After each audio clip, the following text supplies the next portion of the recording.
Hello and welcome to the penultimate evening of 12 Days of a Christmas Carol. Can't believe tomorrow's the final night. I may or may not have dressed in order to serve Ghost of Christmas Yet to Come looks, but I'd expect nothing less from myself. So let's go, my gosh. All right, so we last left off with the Ghost of Christmas Yet to Come, who has led Scrooge into a Christmas day that will be if changes in his life do not happen. And Scrooge finds himself at the bed of a plundered, bereft, unwatched, unwept, uncared for corpse, which at this point he has not identified. Who could it be? Scrooge glanced toward the phantom. Its steady hand was pointed to the head. The cover was so carelessly adjusted that the slightest raising of it, the motion of a finger upon Scrooge's part, would have disclosed the face. He thought of it, felt how easy it would be to do, and longed to do it, but had no more power to withdraw the veil than to dismiss the specter at his side. Oh, cold, cold, rigid, dreadful death, set up thine altar here and dress it with such terrors as thou hast at thy command, for this is thy dominion.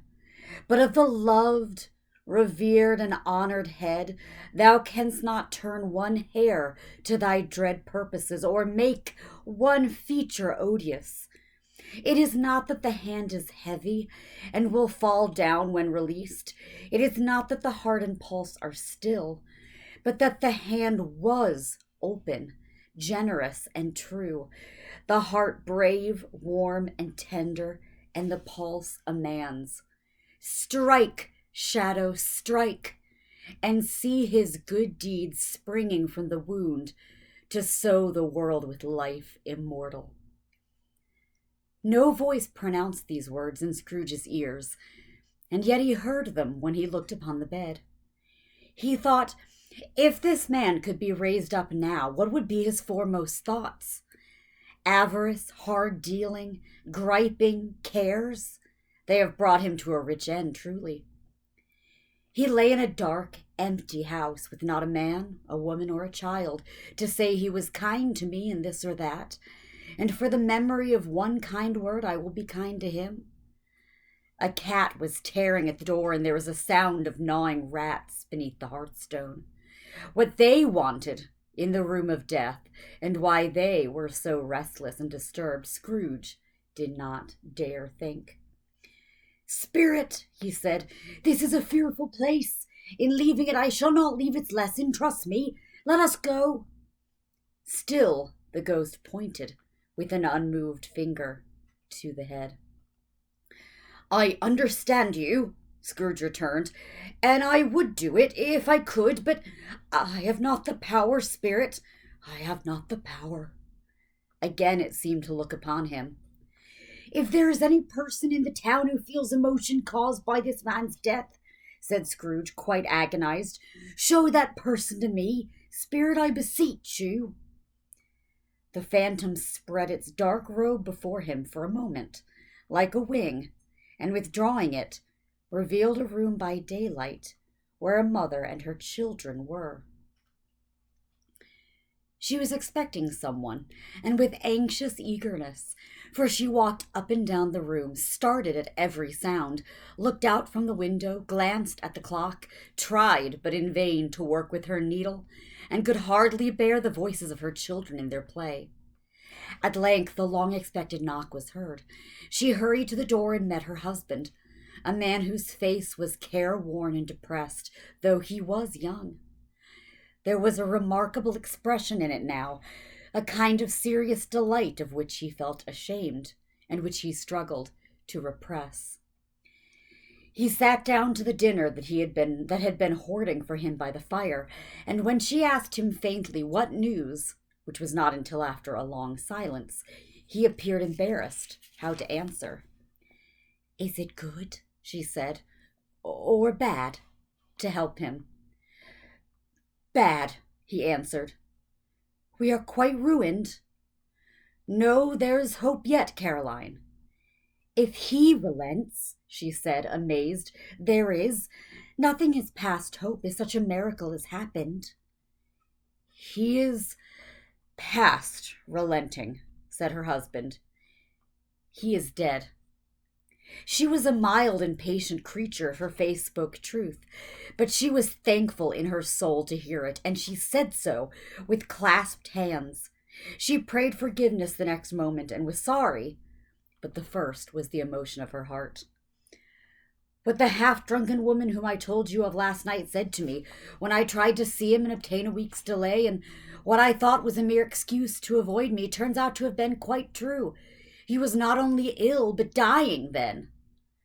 "To whom will our debt be transferred?" "I don't know, but before that time we shall be ready with the money, and even though we were not, it would be bad fortune indeed to find so merciless a creditor in his successor. We may sleep tonight with light hearts, Caroline." Yes, soften it as they would, their hearts were lighter. The children's faces, hushed and clustered round to hear what they so little understood, were brighter, and it was a happier house for this man's death. The only emotion that the ghost could show him, caused by the event, was one of pleasure. "Let me see some tenderness connected with the death," said Scrooge, "or that dark chamber spirit which we left just now will be forever present to me."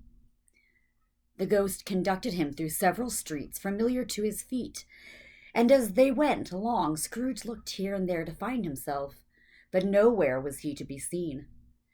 They entered poor Bob Cratchit's house, the dwelling he had visited before, and found the mother and children seated round the fire. Quiet, very quiet. The noisy little Cratchits were as still as statues in one corner, and sat looking up at Peter, who had a book before him. The mother and her daughters were engaged in sewing, but surely they were very quiet. "And he took a child and set him in the midst of them." Where had Scrooge heard those words? He had not dreamed them. The boy must have read them out as he and the spirit crossed the threshold. Why did he not go on? The mother laid her work upon the table and put her hand up to her face. "The color hurts my eyes," she said. "The color? Ah, poor Tiny Tim." "They're better now again," said Cratchit's wife. "It makes them weak by candlelight, and I wouldn't show weak eyes to your father when he comes home, for the world. It must be near his time." "Past it, rather," Peter answered, shutting up his book. "But I think he's walked a little slower than he used these last few evenings, Mother." They were very quiet again. At last she said in a steady, cheerful voice that only faltered once, I have known him walk with Tiny Tim upon his shoulder very fast indeed." "And so have I," cried Peter. "Often." "And so have I," exclaimed another. So had all.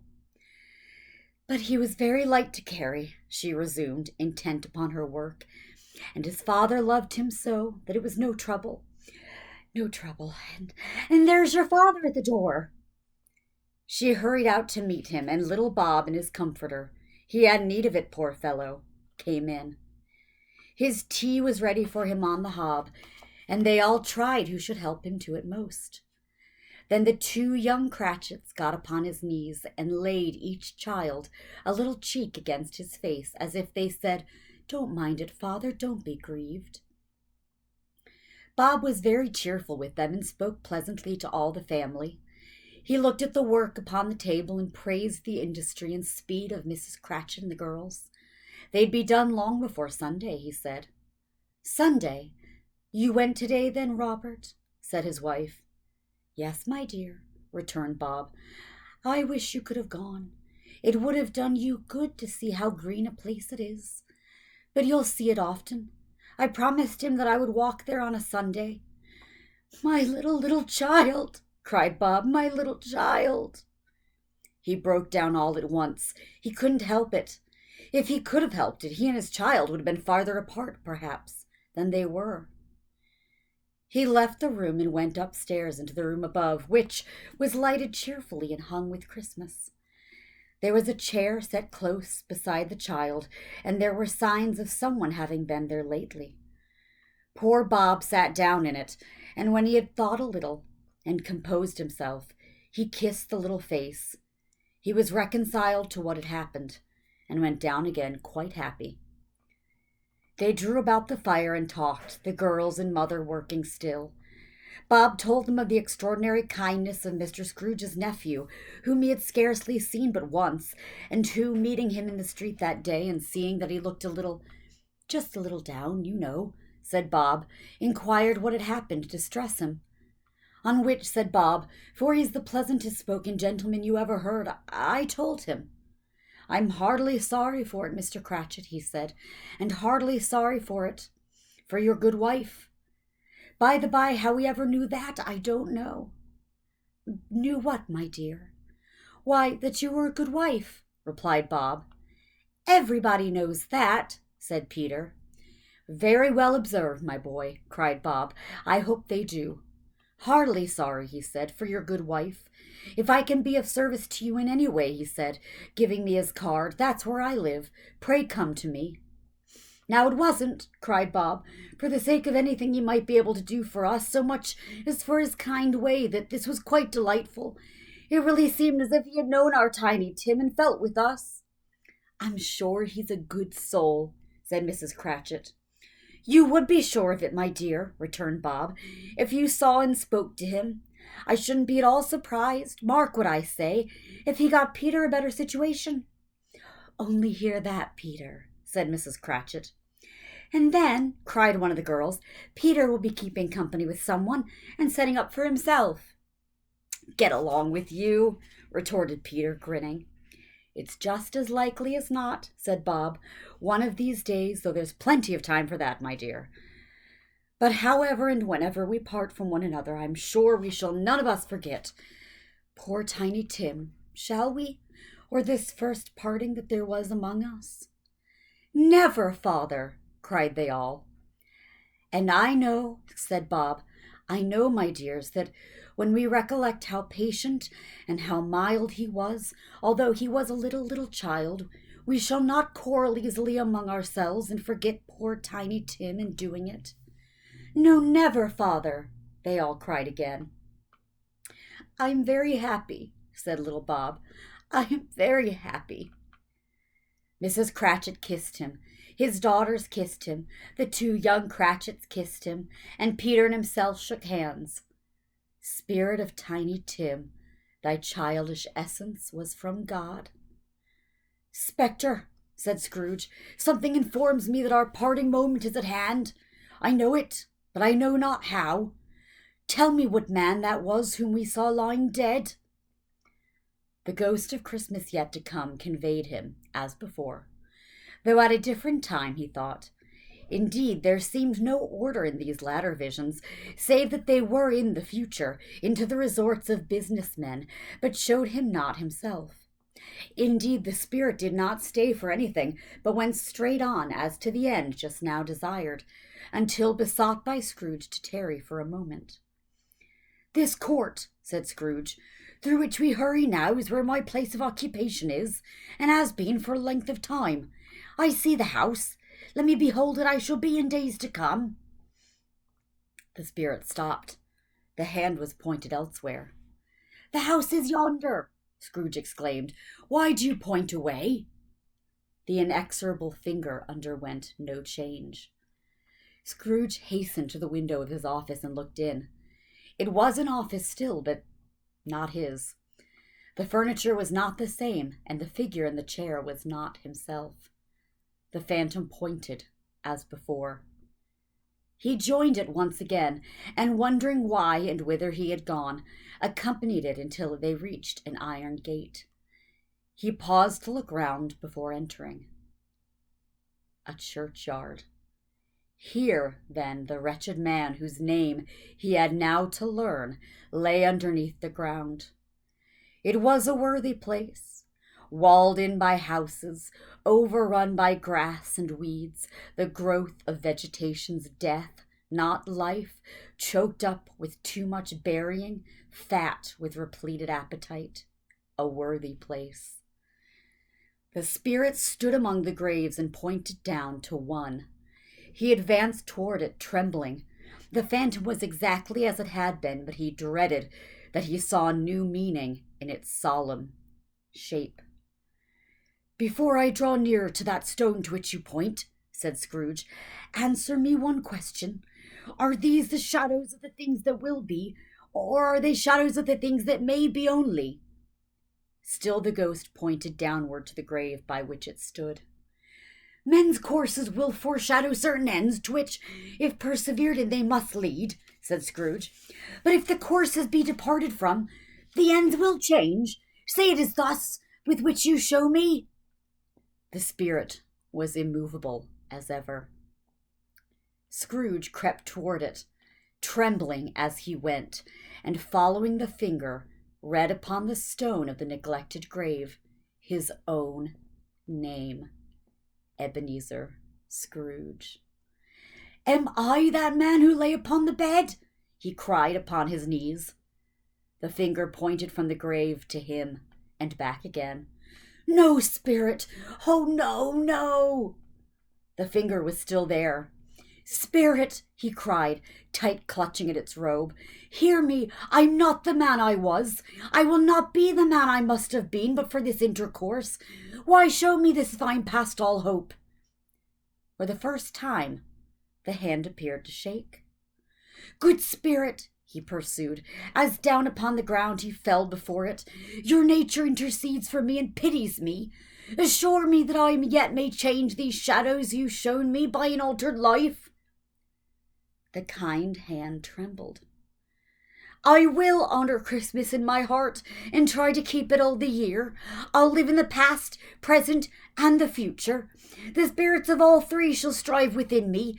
I will not shut out the lessons that they teach. Oh, tell me I may sponge away the writing on this stone." In his agony, he caught the spectral hand. It sought to free itself, but he was strong in his entreaty and detained it. The spirit, stronger yet, repulsed him. Holding up his hands in a last prayer to have his fate reversed, he saw an alteration in the phantom's hood and dress. It shrunk, collapsed, and dwindled down into a bedpost. Spooky. And that is the end of stave 4. Huzzah! So it seems very appropriate that on Christmas Eve we shall tackle stave 5, which is appropriately titled The End of It. If you've not read A Christmas Carol before and somehow avoided all of the movie remakes over the many, many years, you're in for a treat. And even if you have, maybe you'll be in for a treat as well. I know for myself, it's been a very long time since I've actually read the text. So in my head, I just have A Muppet Christmas Carol playing over and over again, which, by the way, is strikingly text accurate, actually. But it's so neat to go back to Dickens' text. Dickens, don't love that dude. I shouldn't admit this, but not my favorite author. But gotta admire a man who can write an allegory with this much punch. And it's got ghosts, so who am I to say no to that? So for tonight's nonprofit, I wanted to draw your attention to an organization that you very well may be familiar with, and that is the Innocence Project. They can be found at innocenceproject.org. This is an organization that works so hard to, one, free those who are imprisoned, who are in fact innocent, working to get them out of prison and back into society. They also work to reform the prison system, which in this country has a lot of need for reform. They're doing a lot of work in the prison abolition movement and supporting those who have been imprisoned wrongly, and kind of getting them back into the life that they were deprived. And it's a really neat organization that's doing a lot of really necessary, sadly necessary work. So if you are at all interested in learning more about what the Innocence Project is doing, you should definitely go to innocenceproject.org. There are ways to donate. I believe they have a newsletter you can sign up for. They have a lot of resources that will tell you a lot better than I have what their mission is and why it is so important. But yes, it seemed appropriate as we see Scrooge in the beginning of the story talk about how, well, if people can't pay their taxes, let them go to the prisons and die there. And then, of course, I don't think it's a spoiler to say that that mindset has changed by a story's end. And so let's honor that with a commitment to learning more about the justice system and how it can be changed for the better. So yay! I hope everyone has a lovely night this Christmas Eve, and I will see you tomorrow night for one final reading. Thank you so much to everybody who's been with me all along. I hope you're enjoying yourselves. Until next time, good night, adieu, and watch out for spirits coming to your bedrooms in the middle of the night. Yeah,